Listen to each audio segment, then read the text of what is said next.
Donc, Kwai, je m'appelle Lisa Nobomsawin, je suis directrice de famille d'autrefois et chef traiteur du traiteur Kébénaki.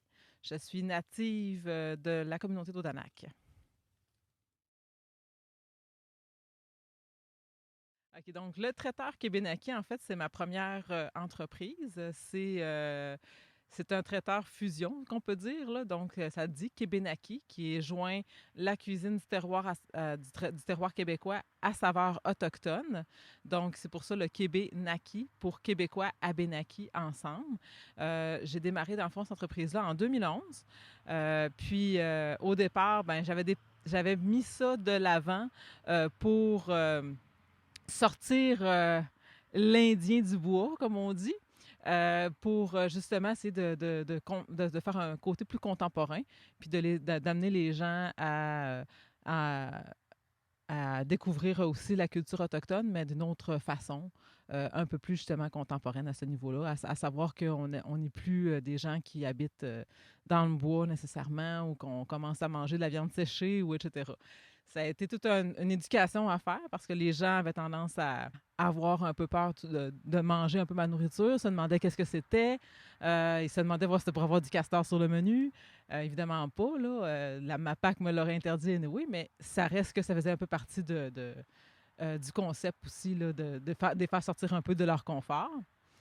Donc, ma clientèle, c'est sûr que c'était une clientèle qui était plus avisée. La plupart des gens, quand ils décidaient de m'engager, c'était surtout à Montréal, qui, eux, sont habitués d'être dans un côté plus diversifié. Fait que ils sont déjà là un peu plus ouverts, plus que dans la région même, là.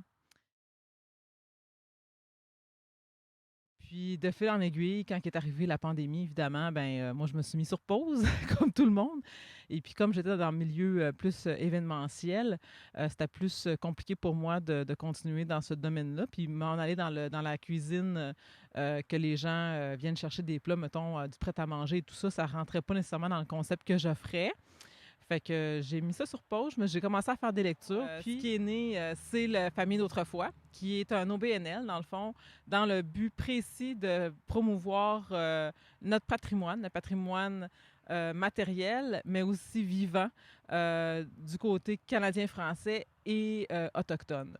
Donc, le but de cet organisme-là, c'est vraiment de faire le pont entre les deux cultures, de démontrer qu'on a plus de mélange qu'on ne le pense, de voir à la fois les différences, mais aussi les similitudes, et de faire un peu justement la trame historique afin de mieux se comprendre.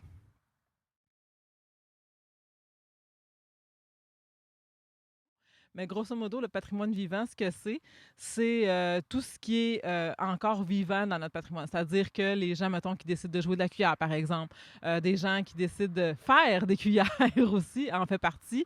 Les ceintures fléchées, par exemple, les flécheuses sont du patrimoine vivant.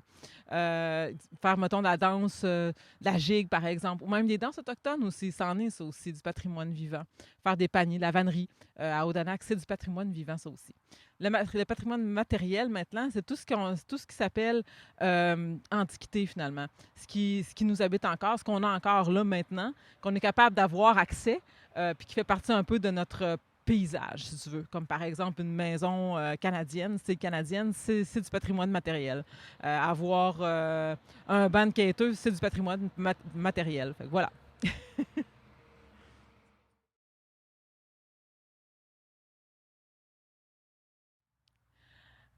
À travers le patrimoine vivant, ce que je fais surtout moi, de mon côté, mon expertise à moi, c'est le patrimoine culinaire, ce qu'on a finalement. Donc, autant au côté autochtone que côté canadien-français encore là. Ce que j'essaie de faire surtout, c'est de mettre sur la table des vieux mets qui parfois on a oublié. On a oublié que nos grands-parents le faisaient, autant du côté canadien-français que du côté autochtone. Euh, Là où est-ce que les gens sont un peu curieux ou qu'ils ont de la misère un peu à savoir à quoi s'attendre, c'est souvent quand que je mélange du poisson fumé avec des fruits, par exemple. Les gens ont de la misère à pouvoir s'imaginer le goût qui va en ressortir. Puis souvent, mais ils sont un peu plus frileux. Si je vais avec un mijoté, par exemple, les gens sont plus à l'aise avec ça parce que, bon, qui n'a pas fait de mijoter dans la vie, surtout en automne, on est quand même bien, quelque chose de comfort food assez similaire, même si je change le type de viande, que ce soit du bison ou du cerf, les gens s'attendent à ce que ça goûte un peu le bœuf au final, là. Donc, il n'y a pas vraiment de quoi qui va sortir de l'ordinaire. Mais quand que je décide que dans mon 5 services, par exemple, j'ai un fromage qui est le premier fromage fabriqué en Amérique du Nord, qui a été fabriqué ici à l'île d'Orléans, puis qui s'appelle le fromage de paillasson, qui est un fromage à griller, un peu comme l'aloumi, mais que personne connaît, que personne qui a goûté ou très peu, qui se demande même comment ça se fait qu'on n'entend pas parler. Mais là, on sort un peu des sentiers battus, puis le monde ne savent pas trop à quoi s'attendre. Même chose, puis ils ont peur même. Ils se disent, bon, ça va-tu goûter l'aloumi? C'est-tu la même chose? Je sais pas. Si j'arrive avec le pain bina, ben là, ils sont vraiment tout perdus, parce qu'ils n'ont aucune idée c'est quoi ce motadi fruit-là. Il a été perdu il y a longtemps. Puis en plus, l'odeur que ça a quand quand je fais fondre un peu la gelée, ben elle a une odeur de petit pied. Ça incite pas nécessairement à vouloir y goûter. Mais par contre, quand je dis non, non, je dis, ça sent, c'est comme le fromage, c'est pas, ça goûte pas ce que ça sent. Mais là, on tombe dans une aventure culinaire un peu qui décoiffe, comme on dit, hein. Dans les plats traditionnels québécois, en fait, ce que j'essaie de démontrer, c'est surtout tout le métissage qui a été amené. Souvent par le fait que on est dans un régime colonialiste britannique puis qu'on a tendance à l'oublier encore. Euh, Ça reste que, comme par exemple, je fais de la tarte à la farlouche, une tarte qui est arrivée ici en 1660. Là. Ça date quand même de v'là longtemps. Ça fait partie des tables québécoises pendant de nombreuses années, je te dirais jusqu'en 1950, à peu près 1960. Puis ça a été jeté avec l'eau du bain, hein, avec la Révolution tranquille.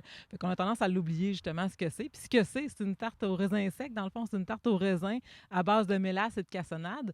Et ce qui était tout à fait logique de l'avoir sur nos tables parce qu'avec le régime britannique est arrivé les échanges avec les Antilles et tout, puis on s'est ramassé avec de la mélasse et du sirop de poteau sur nos tables.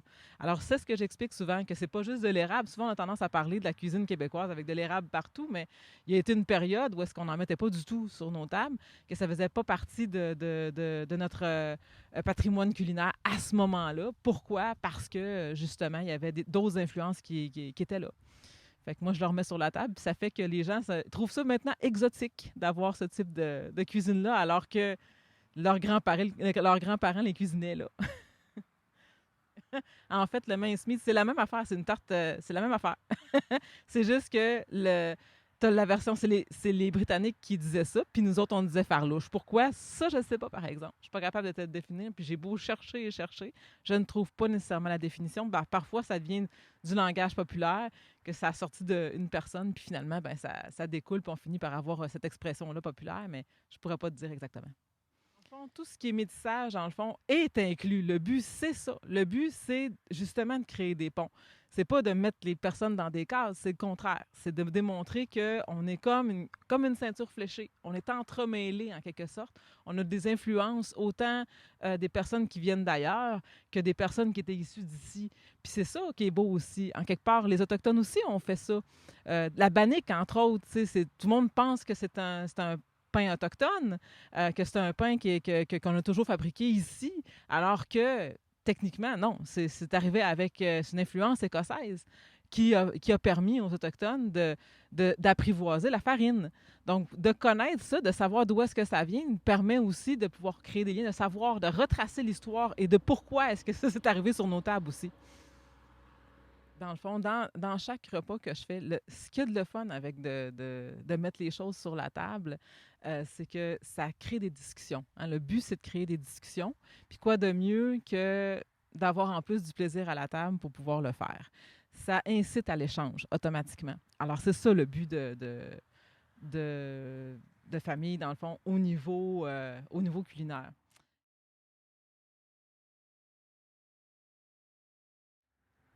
Ce qu'il y a de beau là-dedans, avec le métissage qu'on a, puis en même temps avec les échanges que ça crée en étant à la table, c'est que justement, ça suscite souvent des questionnements. Avec les gens qui sont là, souvent, ben, ils sont un peu gênés de l'avouer, qui sont souvent ignorants de l'histoire du Québec, de l'histoire du Canada. Puis je pars de là où est-ce qu'ils sont. Puis ce qu'il y a d'intéressant là-dedans, c'est qu'ils sentent justement que j'ai aucun jugement. Que je leur dis, il n'y a aucun tabou, vous pouvez me poser toutes les questions. Alors là, c'est sûr et certain qu'on n'a pas le même type d'échange. Comme j'en ai eu un pas plus tard que la semaine passée, où est-ce que la question était, tu sais, quelles sont les nations qu'on retrouve ici au Québec, parce qu'elle ne savait pas. Elle se demandait si les Iroquois du Saint-Laurent, ça existe encore. Fait que là, il faut amener finalement le l'invité finalement vers 2022, ce qui est quand même quelque chose, c'est un exploit en quelque sorte quand j'y arrive.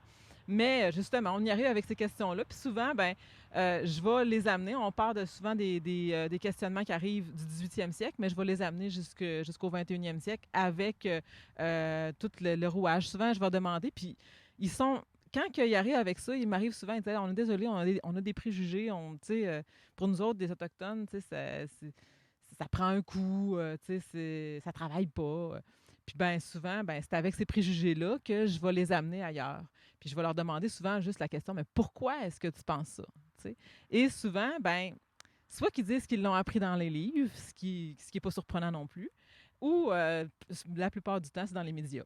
Alors là, c'est à ce moment-là que je dis, ben oui, là, je vais même sortir parfois les articles qui sont encore en archive et qu'on a la possibilité de pouvoir les avoir en soi. Fait que, et à partir de ce moment-là, ben, je décortique en expliquant vraiment ce qui s'est passé.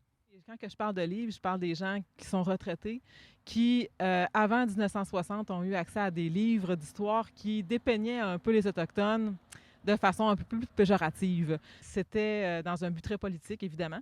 Puis, la manière qu'on dépeint les Autochtones, c'est souvent qu'ils ne veulent pas se civiliser. C'est des gens qui se lavent pas. Ça, c'est déjà indiqué à l'occasion. C'est quand même assez surprenant de lire ça. Là. Qui se lavent pas, qui veulent pas, qui veulent pas se civiliser, qui refusent la modernité, que c'est des gens qui supportent pas l'alcool. Ça, on l'a souvent. Là, il a cette période, le côté haut de vie, ça date pas d'hier non plus dans ce qu'on retrouve dans les livres. Là. Puis même moi, qui est beaucoup plus jeune, j'en ai lu des affaires qui n'avaient pas de bon sens non plus. Là. Donc, c'est difficile après ça, quand on a lu ça, de décortiquer ça. Ou parfois, c'est ce qu'on appelle du cherry picking.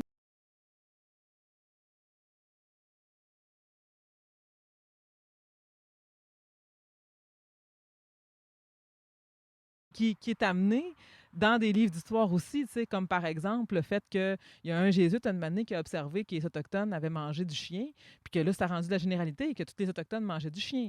Tu te dis, ben non, je pense pas que ça soit ça. C'est pas vraiment logique que ça soit ça. Puis en fouillant davantage, tu remarques bien que c'était juste l'observation d'un seul jésuite qui a fait cette remarque-là, puis que ça a été repris par Lionel Groulx qui l'a mis dans ses livres d'histoire. Fait que c'est ça, à un moment donné, qui fait qu'on a un gros travail à faire en tant que société. Mais moi, je suis là aussi, en quelque sorte, pour amener ça, amener une autre couleur, amener une autre vision, finalement, mais qui est dans toute humilité aussi, quelque sorte. Je suis là pour leur apporter réponse à leurs questions, puis je suis pas là non plus pour les juger. Nos influences, souvent, viennent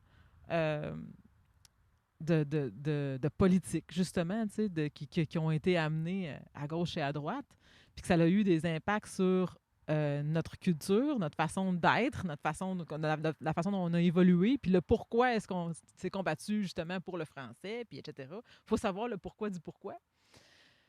Fait que quand j'arrive justement, puis que j'explique souvent les lois qui ont été mises en place pour de l'assimilation, qui était là à l'époque aussi, ben ça fait réfléchir. Ça fait réfléchir en disant, ah ouais, on était comme ça, tu sais, on peut pas se mettre tout du côté blanc privilégié américain mur à mur. Il y a un historique pour chacun. Tu sais, ceux qui sont acadiens n'ont pas le même vécu que ceux qui sont canadiens et français, qui n'ont pas le même vécu que les Français qui sont arrivés ici en 2012. Fait que c'est ça. Fait que c'est chacun, on amène notre bagage. Des fois, ça a du bon. Des fois, ça a du moins bon. Mais on se construit là-dedans. Là.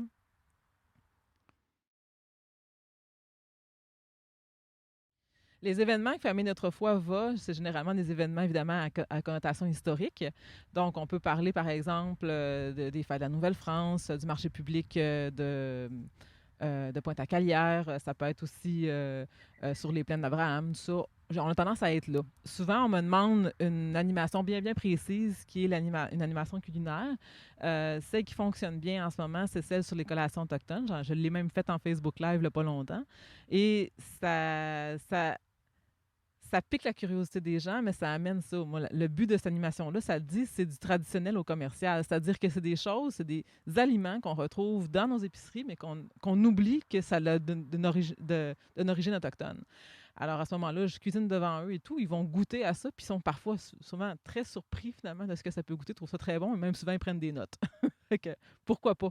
Puis avec ça, ben, j'apporte justement mon côté matériel, puis j'explique un paquet euh, de, d'objets, dans le fond, qui sont devant moi. Souvent, je pose des questions, je leur demande, est-ce qu'ils savent c'est quoi? La plupart des gens vont me trouver, ils regardent ça, ils ne savent pas à quoi s'attendre non plus.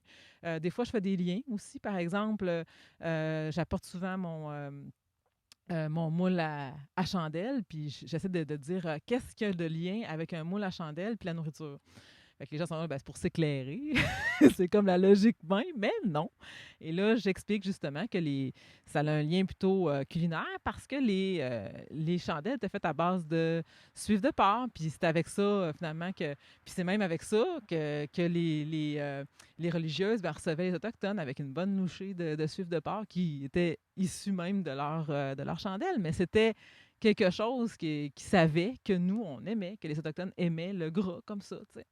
Fait que il y a eu un apprentissage à travers ça. Les gens peuvent trouver ça épouvantable avec les œufs qu'on a aujourd'hui, mais quand on l'amène à ce que c'était autrefois, ben ça apporte une autre couleur, là.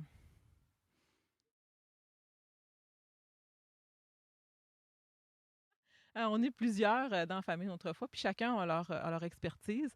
Ça peut être autant au niveau du conte, au niveau de l'animation autochtone, autant au niveau des danses, au niveau des jeux. On a plein de stations, on a plein de trucs différents. Ma fille y participe, entre autres, c'est sûr et certain. Elle est là pour la station jeux, de montrer tous les jeux, les vieux jeux, dans le fond, qu'on avait, jeux de dames, les jeux Bill Boquet, mais les Bill Boquet, autant autochtones que canadiens-français, d'apporter finalement, elle a un petit tambour, un sisiwan, mais elle a aussi la cuillère, elle joue les deux, elle a l'harmonica aussi. Donc, c'est de montrer tout ça, tout ce qu'on a finalement. Puis, ben, les gens aiment bien participer à ça. Quand je l'ai amené, dans le fond, au Power, bien, les gens, tu sais, ont joué aux poches, là. Ils ont aimé jouer aux poches, qui est un jeu que souvent on a tendance à oublier aussi. Fait que c'est des choses qui rappellent, puis en même temps, Sogali, ma fille, tu sais, aime bien pouvoir animer ça, puis démontrer aussi euh, que c'est un jeu qui peut être encore intégré aujourd'hui, tu sais. Puis sinon, dans l'autre aspect, ben, le côté plus dense, quoi que ce soit, ben, on y va avec les rituels. On parle surtout des rituels autochtones, évidemment.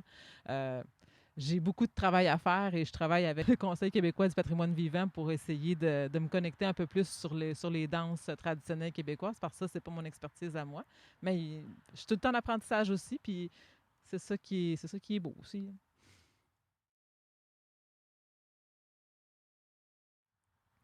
Ce qui est le plus surprenant quand que j'arrive avec du contenu, parce que souvent mon contenu est différent, puis il diffère justement du discours ambiant qu'on retrouve. Parce que justement, tu sais, l'histoire, c'est loin d'être blanc ou noir, c'est très gris, hein. Il y a beaucoup, beaucoup de mélange de gris. Fait que donc, quand j'arrive dans des événements ou surtout dans des universités, dans les universités, je vais faire des conférences, puis souvent, ben, je vais parler des domiciliés parce que c'est les grands oubliés, dans le fond, du discours ambiant. Souvent, quand on parle des Autochtones, on parle des Autochtones qui ont été dans les pensionnats, pas ceux qui étaient domiciliés. Puis pourtant, ben, on a une histoire, nous autres ici, puis il ne faudrait pas l'oublier. Fait que quand j'amène ça, souvent, ça amène justement ce côté-là un peu plus nuancé. Puis ça rapproche, hein? Ça rapproche les deux pôles, la gauche et la droite, souvent. Ça les amène à mieux réfléchir, à mieux comprendre un peu qu'est-ce qu'il y en est. Puis ils sont contents aussi que j'amène pas un discours trop soit victimaire ou un autre discours plus militantiste. C'est comme un entre les deux. C'est juste, je fais une trame historique, dans le fond, j'explique. Puis avec des photos, évidemment. Donc, ça fait le clash, justement, un peu, parce que là, j'ai du matériel visuel que ceci explique cela. Et non, la plupart, en tout cas, jusqu'à maintenant, j'ai toujours eu une réponse très positive aux animations ou aux conférences que je donne, justement parce que ça amène une autre réalité à laquelle il n'y avait pas pensé.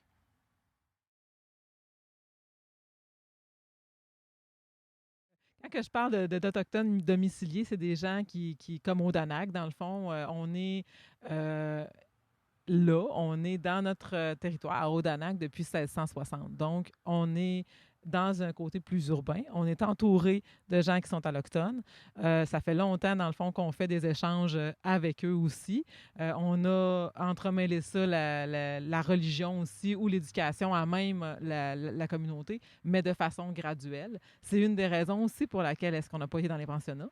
C'est parce que, justement, on était plus mélangés, si tu veux, que d'autres Autochtones qui étaient situés plus isolés. Ben, l'intégration était déjà faite justement dans le côté domicilié parce que ça n'a comme pas le choix. C'est-à-dire que quand on est arrivé ici, si on parle justement de 1660, ben, il y a eu pas mal d'échanges. Il y a eu les Jésuites qui sont arrivés en premier, ensuite les curés qui sont arrivés. Il y a eu la mission Odanak qui existe depuis ce temps-là. Fait que c'est sûr et certain que les échanges qui se sont faits avec les autorités politiques qui étaient là et les autorités religieuses aussi a teinté, si tu veux, la culture des Abénakis, entre autres. Là. Donc, les Abénakis à Odanak, sont tout un paquet, sont vraiment mélangés, si on peut dire, au niveau culturel, parce que, justement, on a fréquenté de façon régulière les autres nations, là, la nation québécoise, entre autres.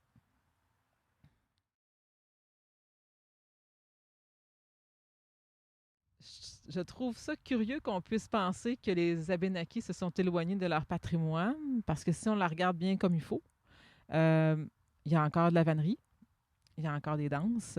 On est une des seules nations à avoir conservé leur danse, à conserver leur chant. Il y a encore des gens qui fabriquent des tambours, qui fabriquent encore des raquettes. Je ne peux pas dire que c'est énorme, là. Il n'y en a pas énormément parce que la technologie y fait. Là. C'est la mondialisation qui a changé un peu la donne et non pas le fait qu'on s'est séparé un peu de notre patrimoine. Le patrimoine qu'on a est quand même très riche puis il est quand même très présent. Ce qui a disparu avec le temps, c'est la langue. C'est un méchant gros morceau, je vais t'avouer, mais ça reste quand même que tout le reste est encore vivant. On a fait le contraire, dans le fond, des Québécois. Les Québécois ont tout jeté le reste, puis ils ont gardé la langue, mais nous autres, c'est le contraire. Fait que je peux pas dire que le patrimoine n'est pas vivant en Odanak, aucunement.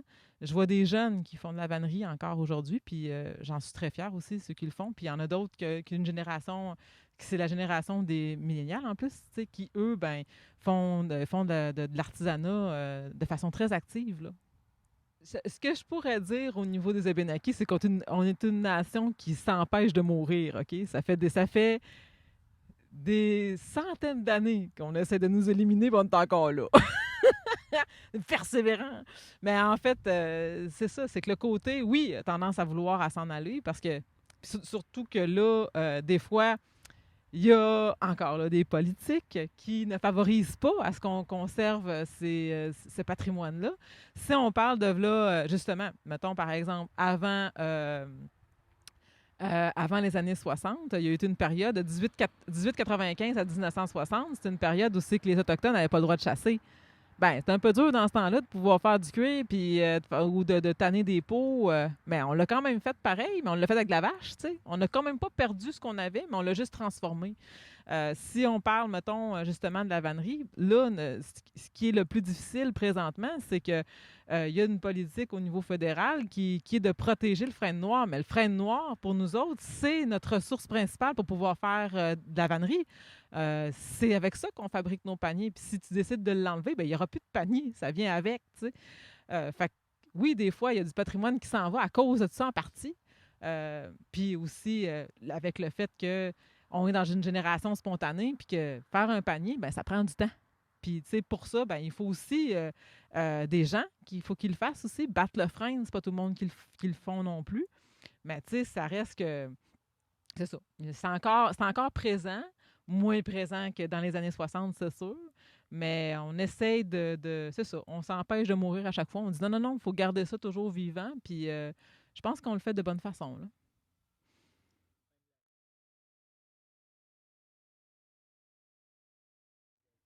Il y a un retour sur la langue, oui. Il y a un retour sur la langue. Il y a un retour parce qu'il y a des cours qui se donnent, heureusement. Il commençait à être temps, il était minuit moins une pour la communauté d'Odanak parce que notre problématique, on l'avait toujours dit, c'était le fait qu'on n'avait pas d'école sur la communauté. L'école qu'on avait, c'était le couvent qui a été transformé en 1962 tu sais, en musée. Donc, ayant plus d'école ou quoi que ce soit, ben, c'est difficile de pouvoir le montrer, surtout quand que ça faisait déjà plusieurs générations qu'on parlait juste français ou anglais. Moi, faut que je recule à mon arrière-grand-père pour que la langue soit vivante, là, pour dire qu'elle est vivante. Elle a été classée morte en 2008, fait que la faire revivre, elle n'est même plus sur respirateur artificiel, là. C'est que là, on décide de la ressusciter, cette langue-là. Et le défi, et je lève mon chapeau à ceux qui le font, parce que ce n'est pas mon mandat à moi, mais à ceux qui le font, le défi, c'est de créer du vocabulaire qui était inexistant quand que la langue s'est perdue. D'avoir, tu sais, ne serait-ce que Internet, il faut le trouver, le mot à du mot, Internet, là. Comment qu'on va le décrire, tu sais, parce que c'est ça aussi, la langue, c'est ça qui est compliqué avec la langue abénaquille, c'est que c'est une langue animiste.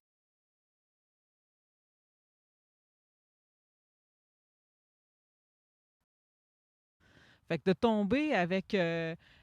faut qu'on arrête de penser de façon colonialiste, justement, de façon à parler français ou anglais, puis tomber avec une façon de penser animiste qui était de décrire quelque chose. Et encore là, c'est pas juste les Abénaquis qui est la problématique, c'est overall, là. Moi, tu sais, il y a des communautés qui ont trouvé un mot pour hippopotame, mais que selon moi, c'est pas un bon mot. Dire que c'est un cochon d'eau, non. Peut-être qu'il ressemble à un cochon d'eau, mais son comportement est tout sauf un cochon d'eau. T'sais.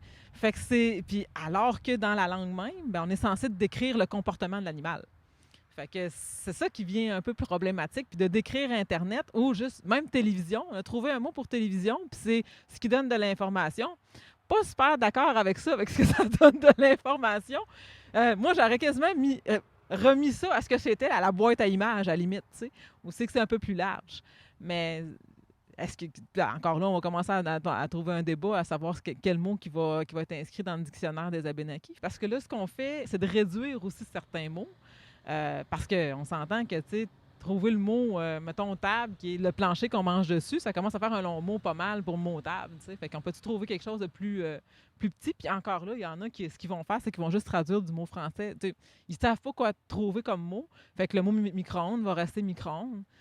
Puis fait que là, est-ce que là, on va trouver un mot, le micro-ondes, ce qui réchauffe avec des particules ça vient compliqué un peu d'avoir ce même esprit, parce que c'est très, très poétique, la langue, quand on y pense. La langue abénaquille, c'est très poétique.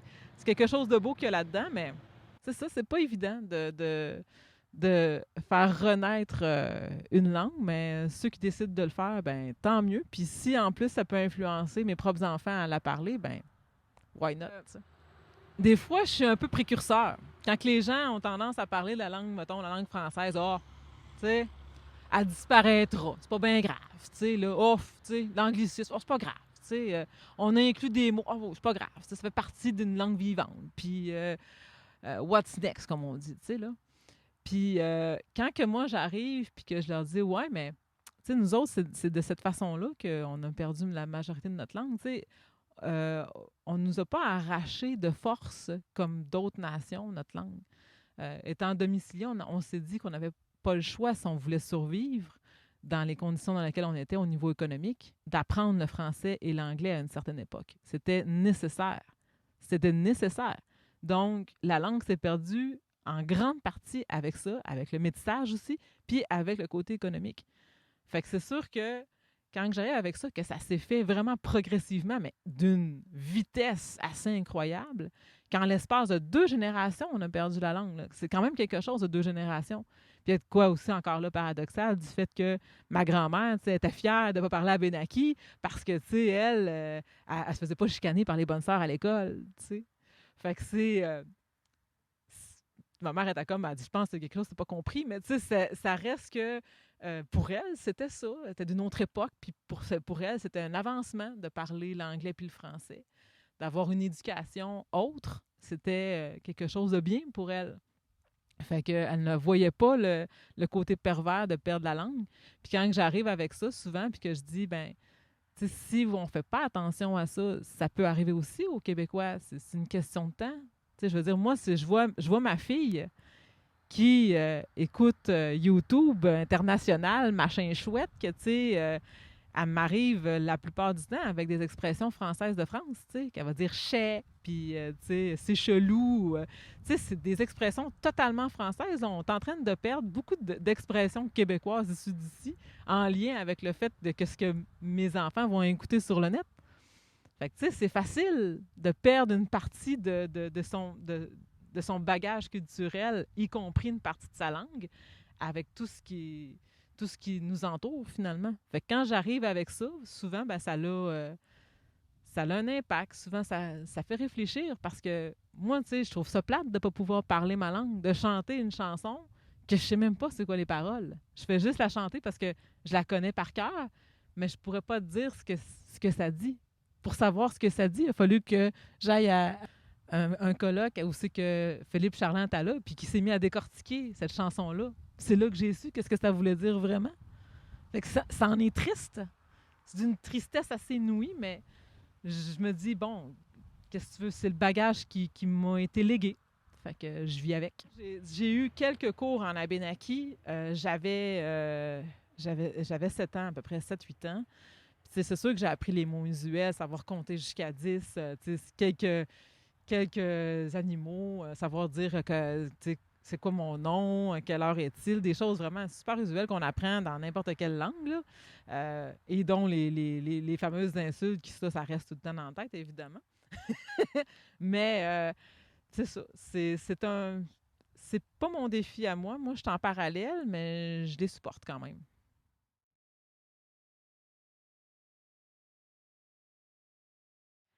Oui, c'est quelque chose de très paradoxal de voir qu'on a perdu notre langue, puis de devoir se la réapproprier. Il faut ouvrir un dictionnaire jésuite, puis se le faire enseigner par un allochtone. C'est quelque chose de très paradoxal. Par contre, lui, il a l'amour et l'énergie de pouvoir le faire. Il y a aussi la technologie, parce que là, faut pas se leurrer non plus, là, les seules personnes qui la parlent encore, entre guillemets, ou qui l'ont appris, du moins, comme tu sais, dans le fond, euh, la personne qui donne le cours l'a appris d'une personne qui l'a appris. C'était pas quelque chose de naturel non plus pour la personne qui l'a montré à Philippe Charland. Donc, déjà là, c'était pas naturel. On s'entend que c'est pas évident. Puis, ben, Monique, tu sais, c'est pas elle, mettons, qui va se partir un podcast, là. Tu comprends-tu? Tu sais, Monique est rendue, tu sais, elle est plus de la génération silencieuse, fait qu'on parle pas de la même réalité non plus. Euh, donc, c'est sûr que, oui, ça peut peut-être choquer, mais de l'autre côté, il y a personne de la communauté qui s'est levé à un moment donné puis qui a dit « Hey, il faudrait faire quelque chose avec ça ». On a laissé aller. On a laissé aller, on s'est découragé, on a comme fait « Bah, qu'est-ce que tu veux? » On l'a perdu, ça a fait plutôt ça.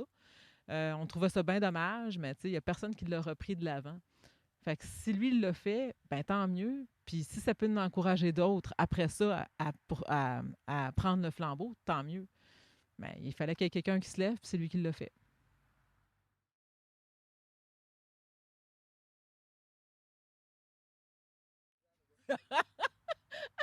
Celle-là est bonne. Aïe, aïe, aïe. Aïe, aïe, aïe. Le chemin le plus clair pour la réconciliation, il n'y en a pas de chemin clair. C'est plate, là. Il n'y en a vraiment pas parce que chaque nation a sa réalité. Les domiciliés, c'est ceux qui sont les plus proches de la réconciliation. Ceux qui se situent, euh, qui sont dans des communautés plus éloignées, ils sont encore dans des périodes de guérison. Donc, on n'est pas à la même place du tout. Je pense que le seul chemin valable, réel, c'est l'écoute. C'est juste d'être à l'écoute.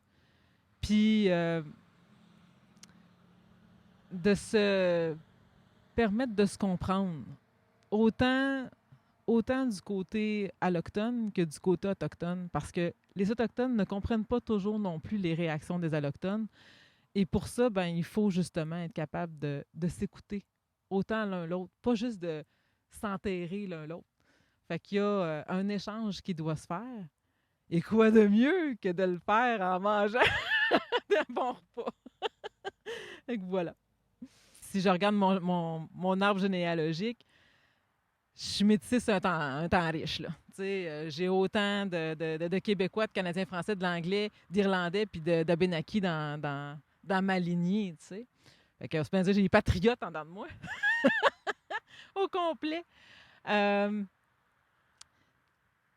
puis c'est pas parce que le fait que mes enfants sont métissés qu'ils vont avoir le désir de poursuivre ça aussi. Il faut qu'il y ait un intérêt. Moi, j'ai 2 enfants. Il y en a une qui a l'identité tatouée sur le cœur, puis j'en ai un autre qui préfère être effacé totalement puis être un citoyen du monde. Fait que ça dépend vraiment de chaque personnalité puis ce qu'ils en désirent. L'important, c'est que je les force pas. C'est juste ça. Puis s'ils décident de suivre le parcours, tant mieux. Moi, je poursuis à ma façon la mission que ma mère avait. Puis, mais c'est à ma façon, c'est à ma couleur, c'est à ma façon de faire, c'est à ma personnalité aussi.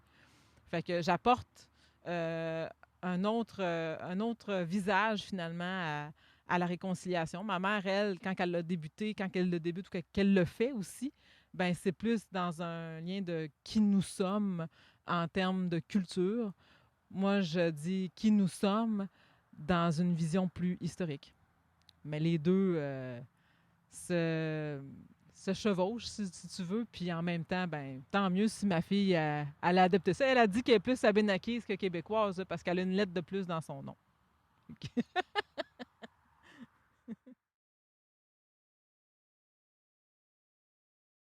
Ben, je dis pas que je parle au nom des Abénakis. Je peux parler en tant que moi, Abénaki, comment est-ce que moi je le vis, comment est-ce que ma famille l'a vécu. J'amène ça aussi à travers ça. Puis oui, je suis un point pivot en tant que tel parce que j'ai assez d'expérience dans les deux camps. C'est-à-dire que le fait que je sois métissée à la base fait en sorte que j'ai subi, si tu veux, les deux côtés de la médaille. T'sais. J'étais ni assez autochtone d'un bord, ni assez québécois de l'autre. Fait que tu sais, un peu comme les immigrants qui arrivent, qui disent, non, tu sais, ça vaut faire 3e génération que je suis là, mais je suis pas québécois, puis je suis pas, ils n'arrivent pas à se retrouver. C'est un peu le même principe de mon côté. Moi, je suis les deux. Souvent, quand que je vais parler, je parle au nous, puis je parle au nous toutes. Moi, je parle au nous canadiens français, nous à Benaki. Puis souvent, ben, les gens sont un peu perdus parce que je dis nous à toutes, mais je suis nous. Fait que c'est comme ça. Puis oui, je vais montrer un peu des deux. Quand je vais parler un peu avec ma propre nation, ça a une ouverture un peu différente, je dirais, parce qu'il y a un gros travail à faire aussi, encore là. Puis, ils ne voient pas non plus nécessairement la différence parce que ça fait assez longtemps qu'on se côtoie. Fait que c'est bien différent. Je peux pas arriver... Il n'y a pas autant de différences culturelles que, par exemple, quelqu'un qui habite à Coudjouac, qui a un échange culturel avec quelqu'un qui est montréalais. À Odanak, tu ne peux pas faire une grosse différence entre Odanak et Pierreville. Là. Rendu là, il y a juste le nom d'un village.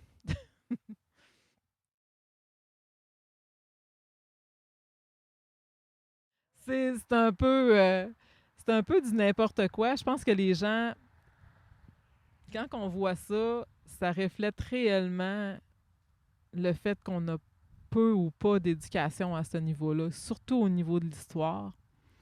Moi, je dis souvent, on a un trou béant qui est dans l'histoire du 19e siècle au Canada. On a tendance à vouloir l'oublier alors que tout s'est construit là. C'est une période trouble, mais c'est une période où c'est qu'il y a eu justement ces mélanges-là, où c'est que toute la société s'est construite de façon à ce qu'elle est aujourd'hui. Fait que si tu sais pas d'où est-ce que tu viens, puis que tu comprends même pas c'est quoi le drapeau des patriotes, mais que tu le prends parce que tu te dis les patriotes, eux autres sont battus pour nos libertés, puis c'est juste ça que tu retiens, ben il te manque un méchant bout. Mais tu sais, pour ça, il faut que tu prennes un livre, tu commences à lire, puis que tu commences à catcher finalement que c'est pas... puis que finalement, ben ouais, il y en avait peut-être aussi des patriotes chez les loyalistes, autre bord aussi, tu sais, en Ontario. Ah, tu ne savais pas ça? Fait qu'il y a plein de choses que quand on creuse un peu, on s'aperçoit que pas mal plus complexe, puis de s'approprier finalement le combat de d'autres personnes du passé, je trouve que c'est un raccourci intellectuel assez épouvantable. Mais moi, je le dis, ce qu'on veut retenir, t'sais, on n'aime pas ça parler politique. Moi, je m'emmène quand même dans un terrain glissant quand j'arrive à parler de famille d'autrefois parce que c'est principalement du 19e siècle que je vais parler. Puis ça choque des valeurs des deux côtés.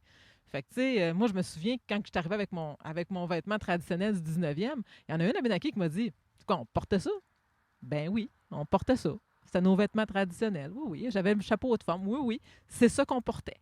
T'sais, mais pour ça, si on ne sait pas, on s'est réapproprié. Nous autres, ce qu'on a fait à Odanak, ça avait que ça en est triste un peu. C'est que comme on avait perdu un peu nos repères dans les années 60, ben les seuls repères qu'on avait, c'était Hollywood. Fait qu'on s'est approprié une culture hollywoodienne pour se bâtir une identité culturelle. C'est, en tout cas, c'est à la fois autant pathétique que admirable aussi quelque part d'aller chercher quelque chose au niveau identitaire parce qu'on a une fierté, mais en même temps, tu te dis, OK, on part de loin là aussi, tu sais. Il a fallu qu'on joue aux Indiens, en quelque sorte, pour savoir qui on est. Puis à travers ça, ben c'est ça. Moi, je dis, quand on s'en va ici au Québec, tu as les festivals. Les festivals, c'est le 18e siècle. On aime bien être dans le 18e siècle. C'est très folklorisé, le 18e siècle aussi, quand on l'exprime. On va parler des coureurs des bois, pareil, comme si elle l'avait vécu, puis que c'était la liberté, puis que c'était donc bien beau, alors que, ils crevaient la dalle, puis des fois, il y avait de la misère, puis que tout ce qu'ils mangeaient durant 3 mois, c'était du pémican.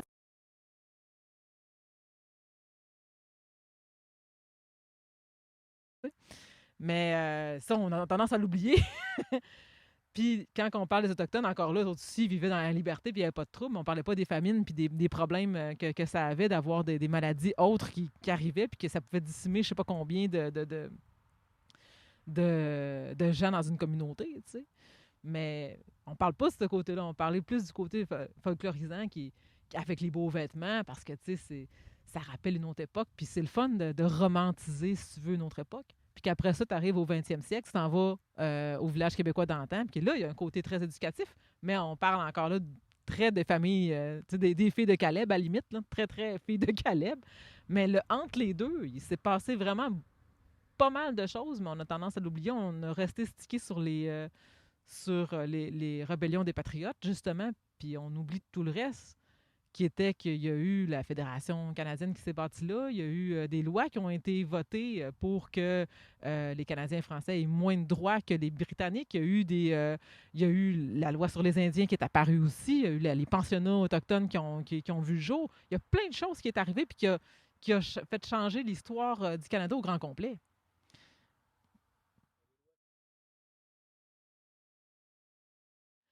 Mais c'est ça la beauté de la chose. Moi, j'aime rapporter ça, puis j'en ai appris beaucoup. J'en ai appris beaucoup sur ma propre nation aussi. Tu sais, c'est ça que ça a permis aussi, la pandémie. On avait du temps. Hein? Être confiné à la maison, je me suis mis à lire énormément. Puis à lire sur ma nation a été quelque chose de très enrichissant. De remarquer que finalement, ben, tu sais, les Abénakis n'étaient pas. Oui, il peut être allié des Français, mais c'était les ennemis des Anglais pendant un méchant bout de temps. Puis on n'était pas. On n'y allait pas de main morte à un point tel où est-ce que les autorités, même de Montréal, considéraient qu'on n'était pas les bons alliés pour faire 18-12 avec eux. On était trop barbares dans leur tête. C'est de voir ça, de voir l'image un peu qu'on avait, des fois qui peut être soit changée ou pas, ça dépend. C'est dans le fond, on sait pourquoi ce qu'ils disaient qu'on était barbares, c'est parce qu'ils ne voulaient pas respecter certains traités qu'on avait faits, qu'on voulait avoir et récupérer nos territoires, par exemple. Fait que quand on décortique tout ça, on voit que, ouais, OK, ouais, il y a beaucoup, beaucoup, beaucoup, beaucoup, beaucoup de flou. C'est pas tout le monde qui aime ça être dans le flou, surtout quand que je parle, tu sais, que je démontre un peu ça, puis je démontre un peu, ces fois, surtout des mythes, beaucoup de mythes que je défais, mais ça amène à la discussion, puis je pense que c'est un début à la réconciliation, ça aussi. Au moins, je peux donner ça aux Américains, c'est qu'ils ont à cœur un peu le côté reconstitution, si tu veux. Ils en font beaucoup comparativement à nous autres. Et puis, moi, je me rappelle qu'ils nous ont déjà invités, là, c'était à Deerfield, en plus, un des plus gros massacres qu'il y avait eu. Puis, ils nous ont quand même invités. Ils nous ont invités. Je peux pas dire qu'il y avait... Tu sais, il y avait comme... C'était un sentiment ambivalent. Content de nous voir, mais en même temps... Ah, c'est vous autres, les chiens sales! C'est comme ils ne démordent pas de ce qui s'était passé là, des années. Mais, puis en même temps, ça a apporté une autre moi, ça c'est pas tombé dans l'oreille d'une sourde non plus. Quand je suis allée là, j'ai pu voir que les gens, c'est des descendants des gens qui ont été torturés ou même qui sont morts durant cette période-là. Ils ont gardé, tu sais, même la porte avec les coups de hache dedans. Puis en tout cas, tu sais, je me dis, ouais, c'est sûr que ça s'est pas fait dans l'amour et l'allégresse, cette affaire-là. Euh, mais d'un autre côté, ce que ça m'a permis, c'est de me mettre à la place de l'autre aussi, tu sais, de voir que, tu sais, oui, les Abénakis, on parle souvent du 4 octobre parce que c'est notre trauma à nous autres. Mais eux autres, leur trauma, c'est nous autres. Tu sais, c'est un autre. Ouais, c'est une autre vision, mais qui nous permet de nous dire que, tu sais, on n'est pas. Les personnes ne sont pas mieux que l'autre, là, d'un côté, là. Tu sais, je veux dire, c'est pas parce que nous autres, on a été victimes d'eux qu'on n'a pas créé des victimes, nous autres aussi, de notre côté, dans une certaine période. Dans une période trouble, dans une période de guerre, où c'est que tout le monde avait une arme parce que ça savait jamais qu'est-ce qui était pour se passer dans sa journée, tu sais. Fait que de voir ça, ouais, ça m'a apporté, ça m'a éclairé, en quelque sorte, parce que je me suis dit, tu sais, autant quand je suis au Québec, la plupart des gens, les Abénakis sont donc bien fins, les Abénakis. Là, t'es pas mal moins fin à Deerfield, tu sais. Mais ils nous ont quand même bien accueillis.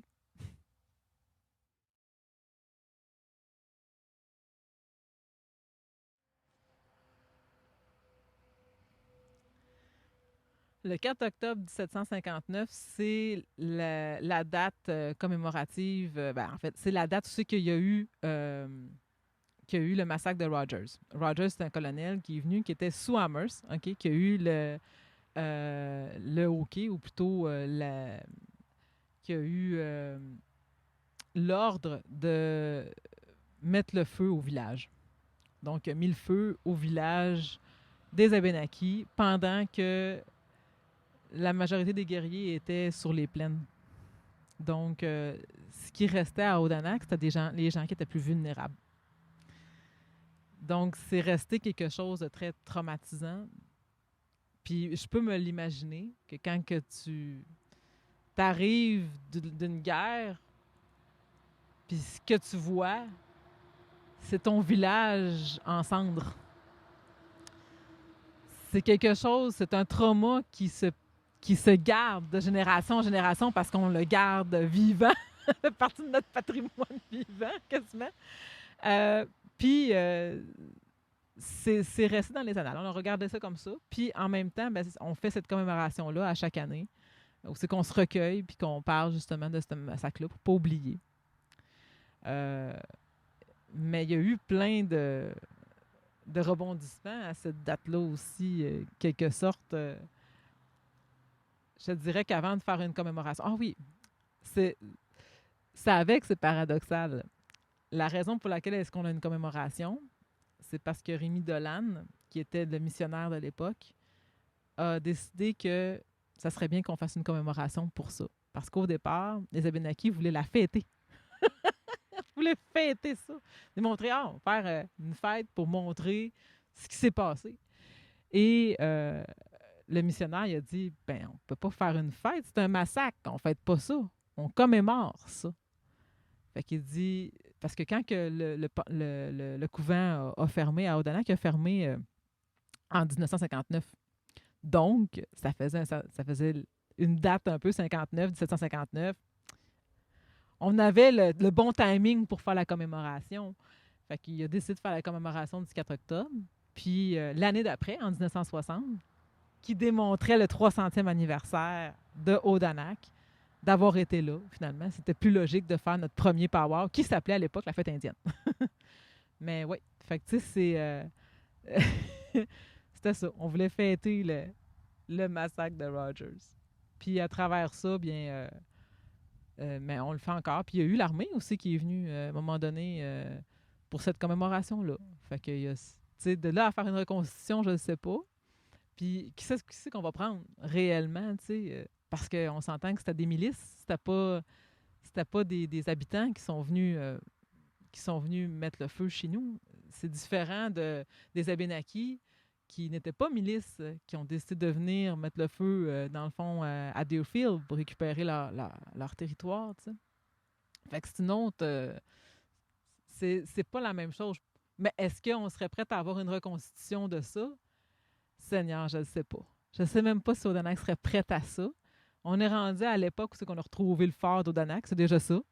Mais est-ce que un jour, on va arriver à refaire ça? Je sais pas. Je sais pas si on a cette fibre-là qui est la même que les Américains, qui sont prêts à faire que eux font la reconstitution de leur propre massacre aussi, qui font régulièrement. Nous autres, on le fait pas. Mais est-ce qu'on serait prête? Peut-être. Je sais pas. L'histoire des Abenaki dit que on est allé chercher le colonel Rogers. Fait qu'on pourrait faire ce genre d'histoire-là aussi, quelque part. Où c'est que on est allé le chercher et que je n'ai aucune idée parce qu'évidemment, il n'y a pas de recueil là-dessus. Le chef, qui était le chef de Gonzague à l'époque, qui, une fois qu'il avait capturé Rogers, il le laissait aller en pleine nuit. Pourquoi, je ne sais pas. Fait que tu sais, c'est... Qu'est-ce qui s'est passé cette nuit-là? Je ne saurais jamais. C'est un mystère, on pourrait se l'imaginer fois mille. Est-ce qu'il y a eu assez d'humilité à travers ça? Est-ce que c'était juste pour faire peur de prendre le colonel Rogers quelque part? Parce que de faire ça, de l'amener, de le réamener encore, de le capturer encore, risque encore de mettre en danger la communauté. Est-ce que c'était juste pour une raison de vengeance? Il y a plein d'affaires qui restent sans réponse parce que l'histoire telle qu'elle est écrite, dépendamment qui l'a écrit, ben c'est pas... il y a une interprétation derrière, puis je n'aurai jamais vraiment la vérité à travers ça, tu sais.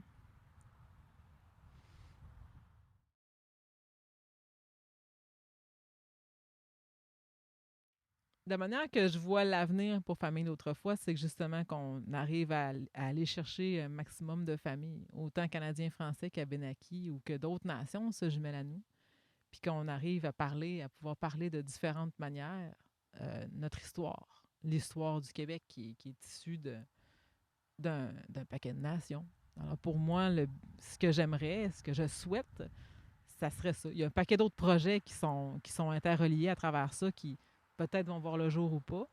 Mais ce à quoi nous, on pense, c'est qu'il y a beaucoup de gens qui vont voir notre mission comme quelque chose d'intéressant à diffuser aussi, puis d'embarquer dans l'aventure avec nous. J'avais commencé avec TikTok à faire des recettes d'antan, silencieuses au départ. Et quand ça va ralentir un peu plus, parce que j'ai des périodes plus fortes, puis moins fortes dans l'entreprise, quand ça va être un peu plus tranquille, j'ai l'intention de reprendre un peu ça, ce flambeau-là sur TikTok, puis de me mettre à parler un peu plus, justement. Euh, puis d'être, tu sais, je sais pas si je vais être influenceuse, j'ai aucune idée, mais je veux apporter cette voix-là aussi à travers ça, la pitcher dans les airs, comme on dit, là, puis de voir un peu qu'est-ce que ça va donner. Mais oui, tu sais, ça peut être ça peut être les podcasts. Je ne sais pas à quoi ça va ressembler. Moi, je suis une fille très terrain habituellement. J'aime bien le côté face-à-face.